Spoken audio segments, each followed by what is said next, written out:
वक्रतुंड महाकाय सूर्यकोटि समप्रभ निर्विघ्नं कुरु मे देव सर्वकार्येषु सर्वदा। वक्रतुंड महाकाय सूर्यकोटि समप्रभ निर्विघ्नं कुरु मे देव सर्वकार्येषु सर्वदा। राधे राधे, जय श्री कृष्णा।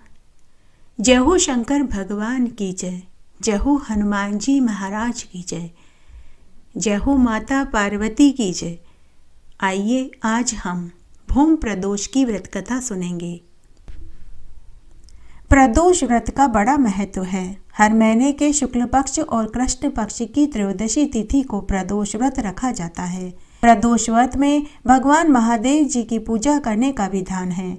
धार्मिक मान्यता के अनुसार प्रदोष व्रत की शिव जी की पूजा करने से साधक की सभी मनोकामनाएं पूरी हो जाती है, जीवन भर के सभी कष्टों से मुक्ति मिल जाती है। इस बार प्रदोष व्रत आज के दिन रखा जाएगा। आज के दिन मंगलवार है, इसलिए इसे भूम प्रदोष के नाम से जाना जाता है। इस दिन भगवान महादेव और हनुमान जी की पूजा करनी चाहिए।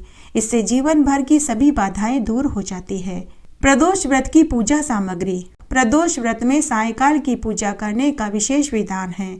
आंकड़े के फूल, बिलपत्र, धूप, दीप, रोली, अक्षत, फल, मिठाई, पंचामृत सहित पूजा सामग्री एक थाली में रखें। भूम प्रदोष के दिन सुबह सूर्य उदय से पहले उठे, स्नान आदि करके साफ कपड़े पहने तथा भगवान महादेव जी के मंदिर में जाकर पूजा करें। शिवलिंग पर जल अभिषेक करें, शिव जी की विधि विधान से पूजा करें, घी का दीपक जलावे, आरती करें और शाम को प्रदोष काल में पुनः शिवलिंग की पूजा करें। भोलेनाथ को बिलपत्र, धतूरा, आंकड़े के फूल चढ़ावें। देवी देवताओं की आरती के साथ महादेव जी की आरती करें, घी का दीपक जलावें। इस दिन शिव चालीसा और हनुमान चालीसा का पाठ करना चाहिए। बूंदी के लड्डू का प्रसाद बांटना चाहिए। प्रदोष के व्रत में हरे मूंग का सेवन करना चाहिए, क्योंकि हरा मूंग पृथ्वी तत्व और मंद अग्नि को शांत रखता है। प्रदोष के व्रत में बैंगन, लहसुन, प्याज, पत्तेदार सब्जियां और मांस मदिरा का सेवन नहीं करना चाहिए। प्रदोष व्रत में एक समय शाकाहारी भोजन करना चाहिए। प्रदोष के व्रत करने वाले को भगवान शिव की षोडशोपचार विधि से पूजन करना चाहिए। प्रदोष व्रत में प्रदोष काल का बहुत महत्व है। प्रदोष वाले दिन प्रदोष काल में ही भगवान शिव की पूजा करें, आरती करें और भोग भी उसी समय लगावें और उसके बाद ही संव्रत खोलें। प्रदोष का व्रत 11 महीने तक अर्थात 1 वर्ष तक लगातार करना चाहिए।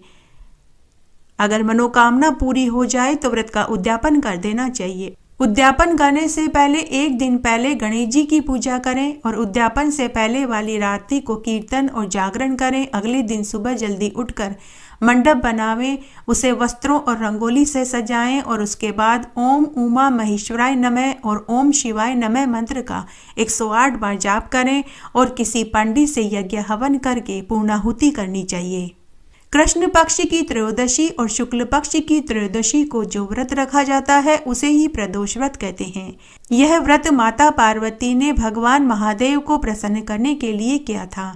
स्कंद पुराण में इस व्रत के बारे में अच्छे से बताया गया है कि भगवान महादेव प्रदोष के समय कैलाश पर्वत पर स्थित अपने रजत भवन में नृत्य करते हैं।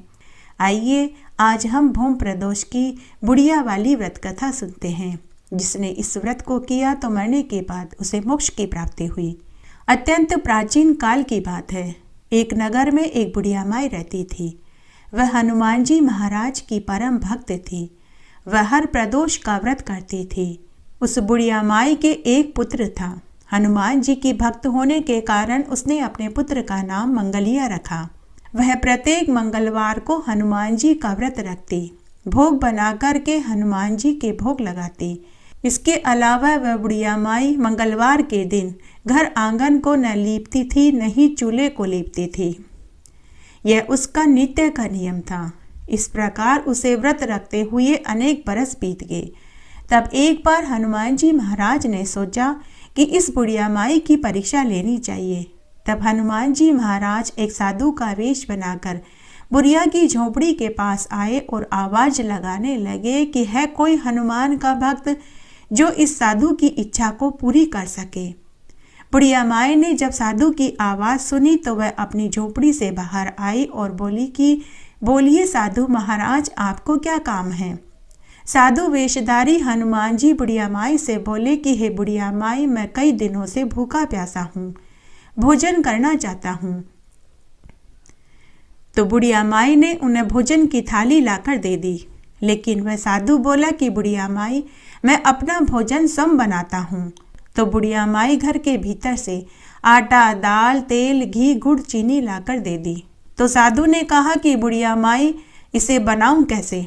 तू ऐसा कर, तेरे घर आंगन को गाय के गोबर और पीली मिट्टी से लीप दे। बुढ़िया माई सोच में पड़ गई, क्योंकि उस दिन मंगलवार था, उसका व्रत था और वह मंगलवार के दिन घर आंगन और चूल्हे को नहीं लीपती थी। बुढ़िया माई ने साधु से हाथ जोड़कर प्रार्थना करी कि हे साधु महाराज, घर आंगन और चूल्हे को लीपने के अतिरिक्त आप जो भी काम कहेंगे मैं करने को तैयार हूँ। साधु वेश में हनुमान जी आए ही बुढ़िया माई की परीक्षा लेने थे। तो साधु महाराज ने बुढ़िया माई से कहा कि अरे बुढ़िया माई, तू वचन दे, ऐसा न हो तू बाद में फिर से मुकर जाए। तो बुढ़िया माई ने वचन दे दिया।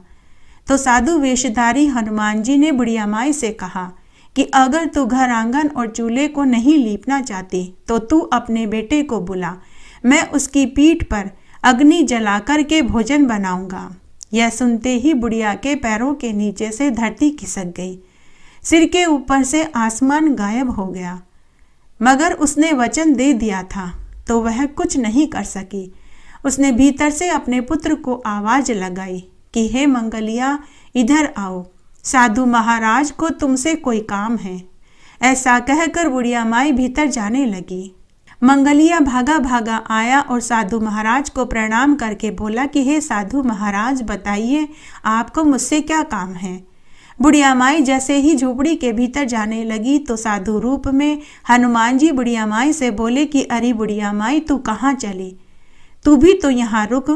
तू अपने हाथ से अपने पुत्र को औंधा लेटा, इसके पीठ के ऊपर लकड़ियाँ जला, उसके बाद ही मैं भोजन बनाऊंगा। बुढ़िया माई ने दुखी मन से अपने पुत्र को औंधा लेटाया, उसकी पीठ पर लकड़ियाँ जलाई और लकड़ियाँ जलाकर दुखी मन से झोपड़ी के भीतर चली गई। साधु ने भोजन बनाया। भोजन बनाने के बाद साधु ने 3 थालियों में भोजन परोसा और फिर से बुढ़िया माई को आवाज लगाई।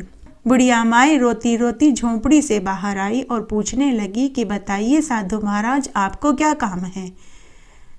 साधु रूप में हनुमान जी बुढ़िया माई से बोले कि बुढ़िया माई, मैंने भोजन बना लिया है, तू भी जीम ले और तेरे पुत्र को बुला, वो भी यह भोजन खाए। बुढ़िया माई ने कहा कि हे साधु महाराज, आप बड़ी ही विचित्र बात करते हैं। अभी अभी आपने मेरे पुत्र की पीठ पर अग्नि जलाकर के भोजन बनाया, उसकी तो मृत्यु हो गई है, वह अब कहाँ जीवित है। लेकिन साधु ने कहा कि बुढ़िया माई, तू आवाज लगा कर के तो देख।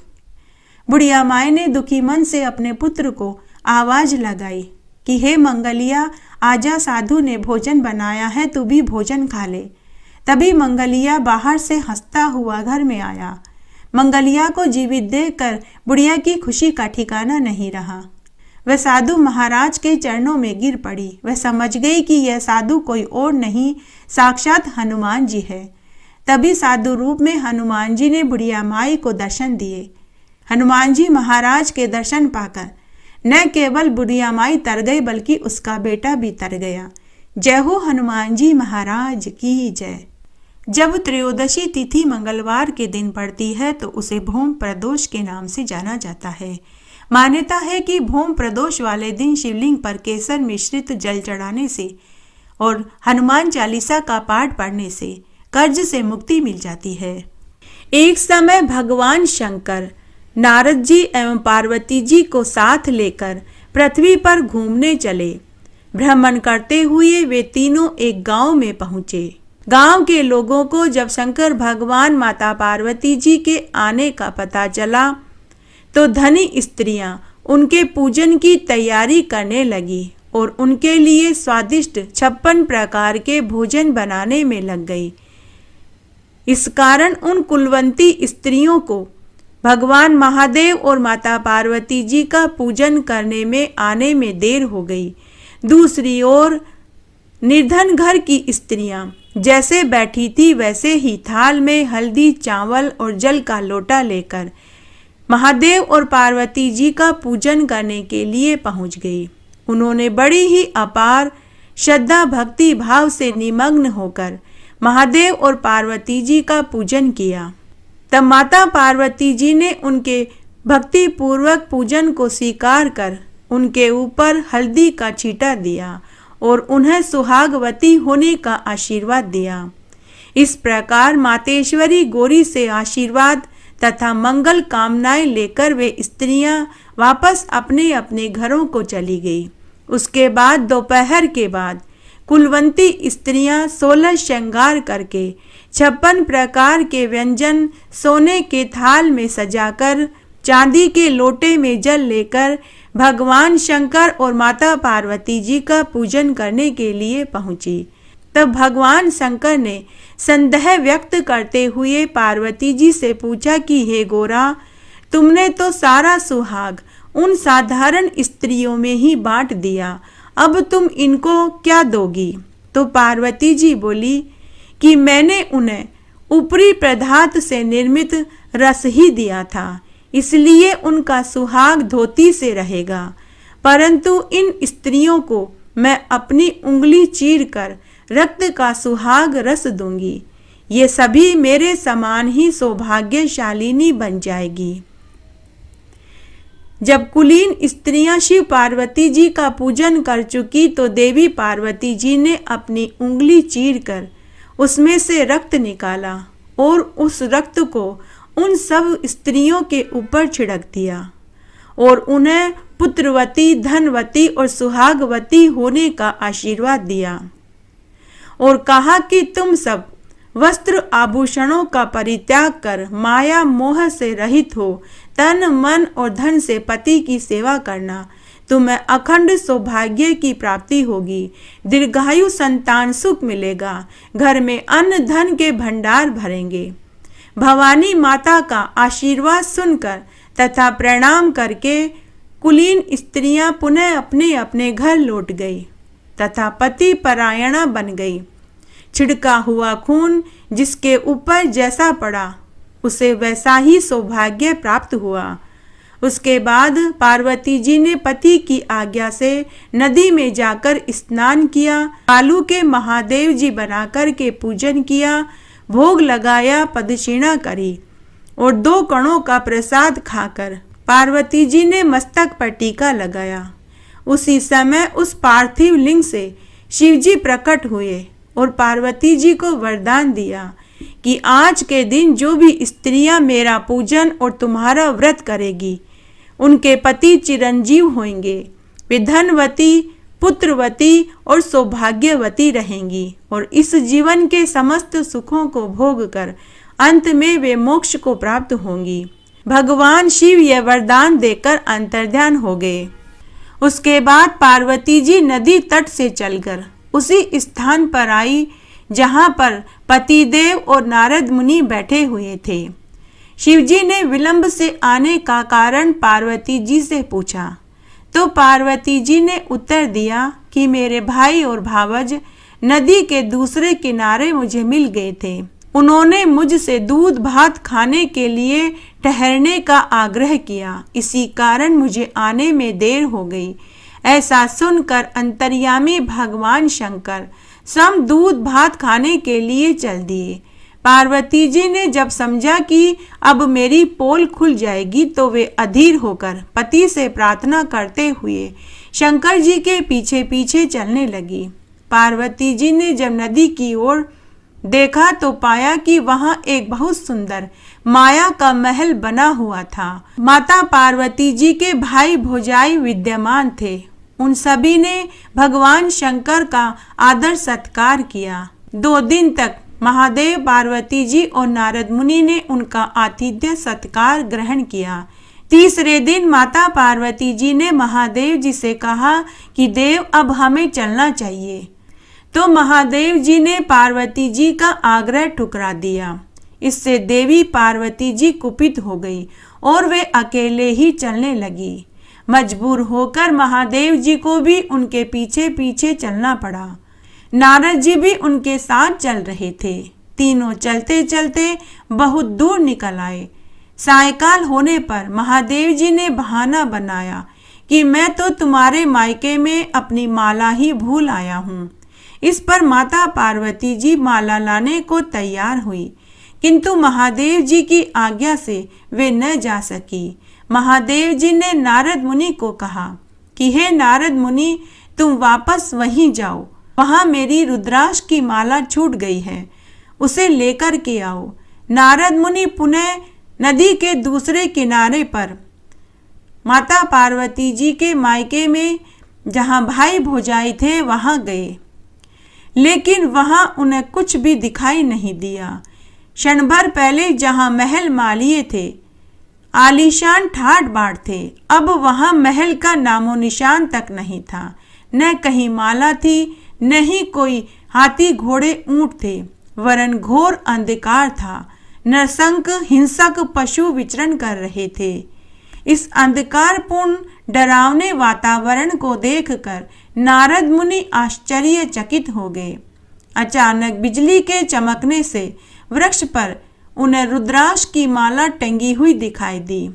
उसे लेकर महामुनि भयातुर अवस्था में शीघ्र से शीघ्र महादेव जी और पार्वती जी के पास आए और अपनी विपत्ति का वर्णन कह सुनाया और कहा कि हे महादेव जी, हे माता पार्वती जी, अभी क्षण भर पहले आपके ससुराल का महल था, हाथी घोड़े ऊंट और खूब ठाट बाट था, अब वहां दूर तक धूल ही धूल उड़ रही है।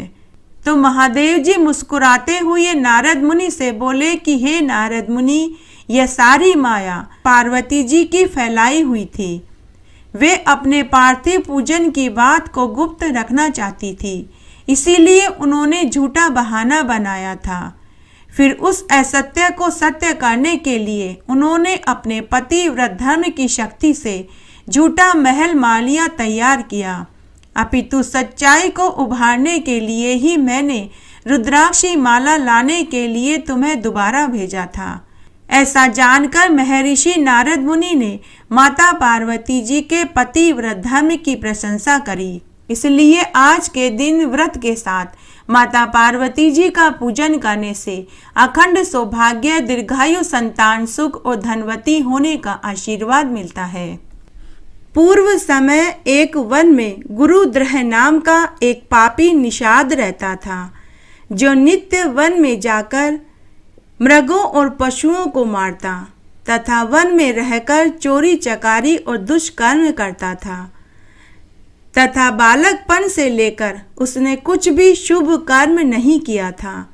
इस तरह उसे उस वन में रहते हुए अनेक बरस हो गए। तब एक दिन शिवरात्रि का दिन था। उसकी स्त्री गर्भवती थी। वह परिवार के लिए आहार की खोज में वन में आया, परंतु पूरे दिन दौड़ धूप करने पर भी उसे कोई शिकार नहीं मिला। वह सोचने लगा कि आज तो बड़ा भारी संकट उपस्थित हो गया। पत्नी गर्भवती है, उसे तो कुछ न कुछ खिलाना ही पड़ेगा। ऐसा विचार कर वह सरोवर के पास इस उद्देश्य से जाकर बैठा कि यहाँ कोई न कोई जीव जल पीने अवश्य आएगा। मैं उसे मारकर अपनी और अपनी पत्नी की भूख शांत करूंगा। ऐसा सोचकर वह भील सरोवर में जल पीकर वहां एक बैल के वृक्ष पर जाकर चढ़ गया। रात्रि के प्रथम पहर में एक हिरनी प्यास से व्याकुल होकर वहां जल पीने को आई। भील ने उसे देखा तो वह बहुत प्रसन्न हुआ।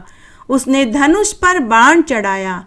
उसके इतना करते ही उस बैल के वृक्ष से जो जल तथा बैल पत्र वहां नीचे स्थित शिवलिंग के ज्योतिर्लिंग पर जाकर गिरा, तो उससे शिवजी के प्रथम पहर की उसकी पूजा हो गई।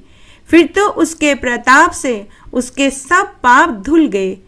तब धनुष के शब्द को सुनकर हिरनी ने भील की ओर देखा। उसके प्राण व्याकुल हो गए। उसने व्याध से कहा कि हे व्याध, क्या करना चाहते हो?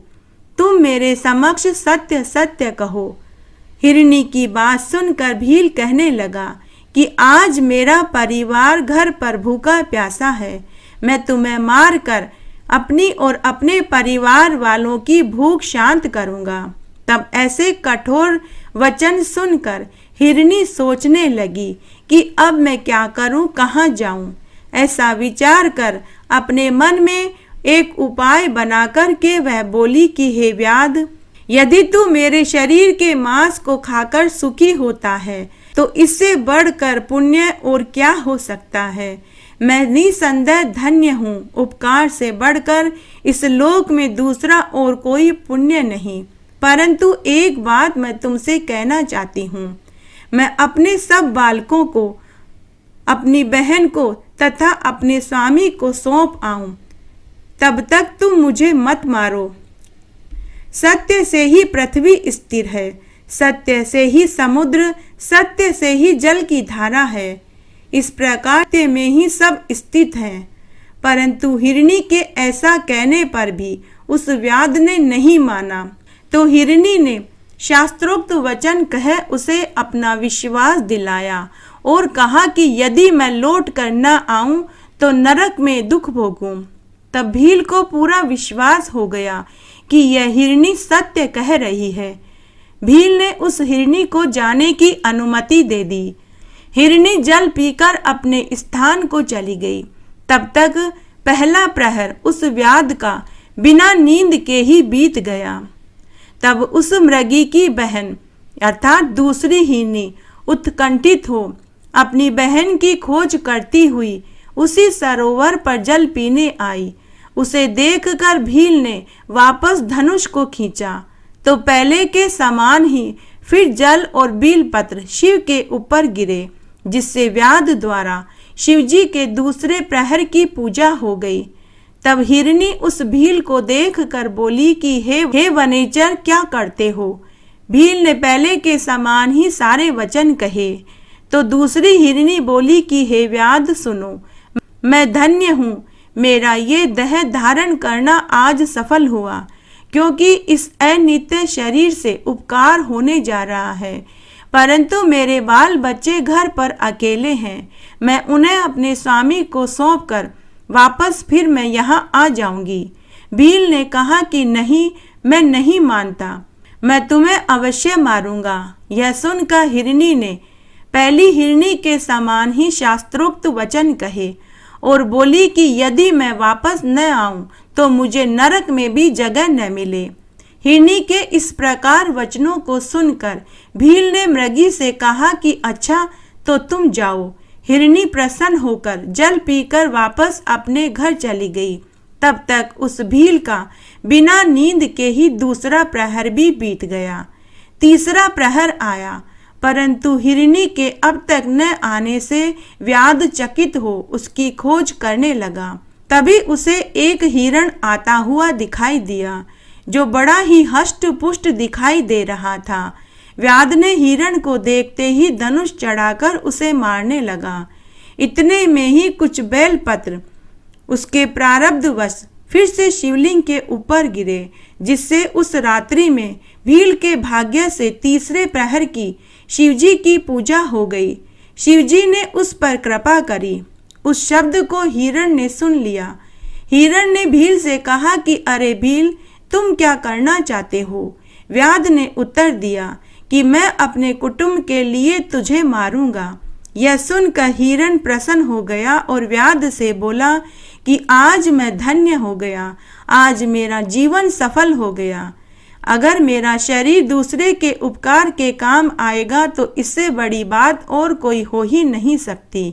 परंतु हे व्याध, मैं अपने बाल बच्चों को उनकी माता को सौंप कर आता हूँ, तब तक तुम मुझे मत मारो। व्याध ने कहा कि नहीं। इसी प्रकार से यहाँ पहले दो हिरनियाँ आई और यही कहकर चली गई और वे अब तक वापस नहीं लौटी। तब मृग ने कहा कि नहीं, मैं झूठ नहीं कहता। देखो, यह सारा चराचर सत्य में ही स्थित है। झूठ बोलने वाले का पुण्य नष्ट हो जाता है। मैं तुमसे सत्य कहता हूँ, संध्या समय मैथुन करने से, शिवरात्रि के दिन भोजन करने से, झूठी गवाही देने से, किसी की धरोहर मार लेने पर तथा संध्या न करने वाले ब्राह्मण को जो पाप होता है वह पाप मुझे लग जाए यदि मैं लौट कर न आऊं। शिवजी कहते हैं कि तब उस मृग की ऐसी बात सुनकर व्याध ने कहा कि जाओ हिरण, तुम भी जाओ। हिरण जल पीकर अपने घर आ गया। वहां जाकर हिरण हिरनी सब आपस में मिले, एक दूसरे को प्रणाम कर परस्पर अपने अपने वृतांत को सुनाने लगे। सबने अपने बालकों को धैर्य दिया और जाने की तैयारी करने लगे। तब बड़ी हिरनी ने कहा कि पहले मैं वहां गई थी, इससे अपनी प्रतिज्ञा पूर्ण करने के लिए मुझे ही पहले जाने दो। तब उसका वचन सुनकर दूसरी छोटी हिरनी बड़ी हिरनी से बोली कि नहीं, मैं तुम्हारी टहलनी हूँ, मुझे जाने दो। परंतु हिरण ने कहा कि नहीं, तुम दोनों यहीं रहो, वहां मैं चला जाता हूँ। कारण यह है कि माता से ही बालकों की रक्षा होती है। हिरनियों ने कहा कि नहीं, विधवापन सबसे कठिन दुख है, इसलिए हम ही वहां जाएंगे।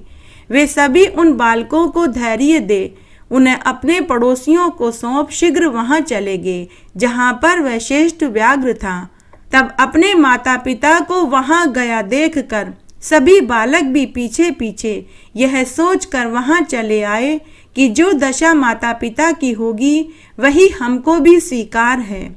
इस प्रकार उन सबको वहां पहुंचा हुआ देखकर भील प्रसन्न हो गया और धनुष पर बाण चढ़ाने लगा। तब फिर शिवजी के ऊपर जल तथा बेल पत्र गिरे, जिससे शिवजी की चौथे प्रहर की पूजा हो गई, जिसके पुण्य से शिकारी के जीवन भर के सारे पाप भस्म हो गए। तब तक हिरण और हिरनी शिकारी से बाण चलाने को कहने लगे, परंतु शिवजी की माया से भील को ज्ञान प्राप्त हुआ। उसने कहा, ये मृगा मृगी धन्य हैं जो परोपकार के लिए इस प्रकार अपने शरीर को होम करना चाहते हैं। मनुष्य जन्म पाकर मैंने क्या फल पाया, जो दूसरों के शरीर को पीड़ा देकर अपने शरीर को पाल पोस रहा हूँ। ऐसे पाप से मेरी क्या गति होगी। मेरे तो जीवन को ही धिक्कार है, धिक्कार है मेरे मनुष्य जीवन को। इस प्रकार का ज्ञान आते ही भील ने धनुष पर चढ़ाए बाण को उतार दिया और कहा कि हे मृगश्रेष्ठों, तुम धन्य हो, अब तुम अपने घर वापस जाओ। भील के ऐसा कहते ही शिवजी प्रसन्न हो गए। उन्होंने पूजनीय शास्त्र सम्मत अपना स्वरूप उनको दिखाया और कृपा कर उस भील को स्पर्श करते हुए बोले कि हे भील, मैं तो इस व्रत से प्रसन्न हूँ, तू वरदान मांग। व्याघ्र भी शिवजी के स्वरूप को देखकर क्षण मात्र में मुक्त हो उनके चरणों में गिर पड़ा। शिवजी ने उसे यह नाम देकर कृपा दृष्टि से देख दिव्य वरदान दिया और कहा कि तुम्हारे घर साक्षात राम जी निश्चय ही पधारेंगे। तुम उनसे मित्रता कर मेरी सेवा करते हुए दुर्लभ मोक्ष को प्राप्त होगे। उधर शिव का दर्शन कर मृग और मृगी को भी दुर्लभ मोक्ष की प्राप्ति हुई। सभी दिव्य शरीर धारण कर विमान में बैठ शाप से छूट स्वर्ग को चले गए। तब से शिवजी का व्यागेश्वर नाम पड़ा और अर्बुदाचल पर्वत पर स्थित हुए। वह भील भी भगवान रामचंद्र का दर्शन करके सायुज्य मुक्ति को प्राप्त हुआ। इस प्रकार संसार में अनेकों व्रत, अनेकों तीर्थ, अनेकों प्रकार के दान और यज्ञ हैं, परंतु शिवरात्रि का व्रत सबसे श्रेष्ठ है। यह शुभ व्रतों का राजा है। अपना हित चाहने वाले को यह व्रत अवश्य करना चाहिए। और जो कोई भी सोमवार शिवरात्रि के दिन इस कथा को सुनता, पढ़ता या सुनाता है, वह जीवन के समस्त सुखों को भोग कर मरने के बाद मोक्ष को पाता है। विदर्भ नगर में एक सत्यरथ नाम का राजा था, जिसने शिव धर्म सेवन करते हुए अपना बहुत सा समय व्यतीत किया। एक समय उसके नगर पर बहुत से शत्रुओं ने मिलकर आक्रमण कर दिया, जिसमें सत्यरथ ने उन सबसे बड़ा युद्ध किया, परंतु विजयी न हो पाया। शत्रुओं ने उसकी जंघा तोड़कर उसे मार डाला। उसकी पटरानी गर्भवती थी। जब उसने देखा कि शत्रुओं ने उसे घेर लिया तो वह लुक छिप कर नगर से बाहर चली गई और शिवजी का स्मरण करते हुए बहुत दूर पूर्व दिशा में चली गई। वहां एक सरोवर के निकट एक सघन वटवृक्ष के नीचे उसने अपना आश्रय स्थल बनाया। वहां उसे सर्व लक्षण संपन्न एक दिव्य बालक पैदा हुआ।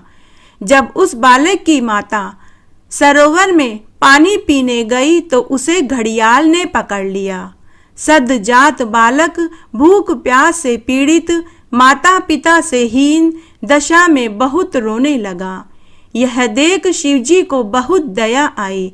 उन्होंने एक भिखारिन ब्राह्मणी को उधर जाने के लिए प्रेरित कर दिया। वह ब्राह्मणी अपनी गोद में एक छोटा सा बालक लेकर उधर से निकली। उस माता पिता से हीन रोते हुए बालक को उन्होंने देखा तो उस ब्राह्मणी को बड़ा आश्चर्य हुआ। वह विधि की विडंबना पर खेद प्रकट करते हुए ब्राह्मणी उसके पास गई। उसने देखा कि अभी शिशु का नाल भी नहीं कटा था और वह वहां अकेले ही पड़ा रो रहा था, परंतु वह बालक बड़ा ही तेजस्वी था। भिक्षुणी को उसके ऊपर बड़ी दया आई। उसने उसे उठाकर उसका पालन पोषण करना चाहा, परंतु अधिकार बिना उसका मन आगे पीछे हो रहा था। देव की प्रबलता, वह किससे उसका जन्म पूछे। उसको जानने वाला तो वहां कोई भी नहीं था। नंदीश्वर कहते हैं कि इस प्रकार चिंता करती हुई उस ब्राह्मणी पर शिवजी को बड़ी दया आई।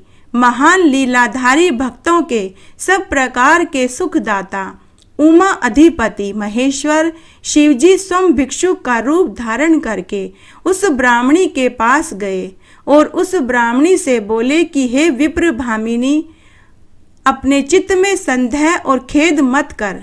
इस पवित्र बालक को अपने पुत्र के समान ही पालन पोषण कर।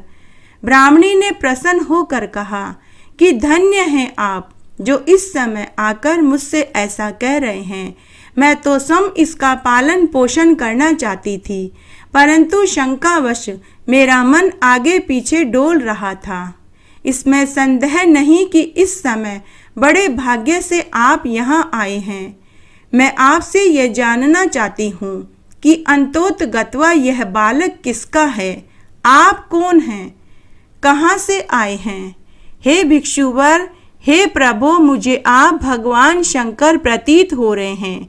क्या आप दया सागर शिवजी हैं और यह आपका प्रथम भक्त है जो अपने किसी कर्म दोष के कारण यहाँ पड़ा है, परंतु अब आप इसके अनुग्रह से इसका कल्याण करने आए हैं। आपकी आज्ञा से मोहित हो मैं भी शायद इधर से निकली। अब मैं अवश्य ही इसकी रक्षा करूंगी। इस प्रकार शिव दर्शन से विज्ञान प्राप्त करने वाली भिक्षुणी से भिक्षु वरीय शंकर भगवान बोले कि हे कल्याणी, मैं जानता हूँ यह शिव भक्त विदर्भ नरेश सत्यरथ का पुत्र है। इसका पिता युद्ध में शाल्व शत्रुओं द्वारा मारा गया। उसकी स्त्री घर से निकलकर वहां से भागकर यहाँ आई और इस पुत्र को जन्म दिया। जन्म देने के बाद जब उसकी माता को पानी की प्यास लगी तो वह उस सरोवर पर जल पीने गई, जहां उसे घड़ियाल ने पकड़ लिया और निगल लिया। इस प्रकार शिवजी द्वारा उसकी उत्पत्ति सुन ब्राह्मणी बड़ी विस्मित हुई। उसने पूछा कि इस बालक का पिता शत्रुओं से क्यों मारा गया और उसकी माता को घड़ियाल ने क्यों निगल लिया। तब भिक्षुक रूप में महादेव जी बोले कि इसका पिता विदर्भ राज पहले जन्म में राजा पांडु हुआ, जिसने सदैव शैव धर्म का पालन किया। एक समय जब वह राजा शिवा अर्चन में तल्लीन था, तब कुछ शत्रुओं के आक्रमण का समाचार पाकर उसके मंत्रीगण अपने सामंतों सहित राजा को सूचना देने पहुंचे। तो राजा ने समझा कि ये सब शत्रु ही हैं, तो उसने शिव पूजा को त्याग कर उसी क्षण उठकर मंत्री आदि सब का सिर कटवा दिया। उसकी बुद्धि का भ्रम था जो अपना शिव पूजन समाप्त किए बिना ही उसने यह कार्य किया, उसके ऊपर यही पाप दोष चढ़ा। उसने शिवजी की पूजा समाप्त किए बिना ही बीच में ही उठ गया, इसीलिए उसे ये शाप लगा, जिसके फल स्वरूप जब वह शिवव्रती फिर विदर्भ नगर में जन्मा तो शिव पूजा के समाप्त न करने से सुखों के मध्य में शत्रुओं द्वारा मारा गया। जो पूर्व जन्म में इसका सत्यरथ पिता था, वही इस जन्म में शिव जी की पूजा की गति के क्रम से ऐश्वर्य रहित पुत्र रूप से हुआ, तथा इसकी माता ने भी अपने पूर्व जन्म में अपनी सोत को छल से मार दिया था। उसी पाप से इस जन्म में उसे घड़ियाल ने खा लिया। शिव की भक्ति और शिव की पूजा पूर्ण न करने के कारण ही यह दरिद्रता को प्राप्त हुए हैं। यह सब कहकर शिवजी ने उस ब्राह्मणी को अपना सत्य रूप दिखा दिया। ब्राह्मणी प्रसन्न हो परम प्रभु शंकर को प्रणाम कर गदगद वाणी से सप्रेम स्तुति करने लगी। भिक्षुक रूपधारी शिवजी अंतर्ध्यान हो गए। ब्राह्मणी को पूर्ण विश्वास हुआ। उस पुत्र को उठाकर वह अपने स्थान पर आई। इस प्रकार एक चक्रा नामक नगर में लाकर वह अपने पुत्र के साथ राजा के पुत्र का पालन पोषण करने लगी। समय पर ब्राह्मणी ने उन दोनों पुत्रों का जातकर्म संस्कार कराया। वे दोनों शांडिल्य मुनि की आज्ञा में स्थित हो शिव का पूजन करने लगे। 1 वर्ष का समय व्यतीत हुआ, तब एक दिन वह राज्य करने लगा। इस प्रकार उस राजपुत्र को शिवजी की कृपा से सब सुख प्राप्त हुए। इस तरह आज हमने प्रदोष व्रत की संपूर्ण विधि, महत्व, पूजन विधि जानी और व्रत कथा सुनी। आशा करती हूँ आपको इस कहानी को सुनने का संपूर्ण फल प्राप्त होगा। मेरे साथ बने रहने के लिए आपका धन्यवाद। आगे आने वाली कथा कहानी के लिए भी आप इसी तरह मेरे साथ बने रहें। धन्यवाद।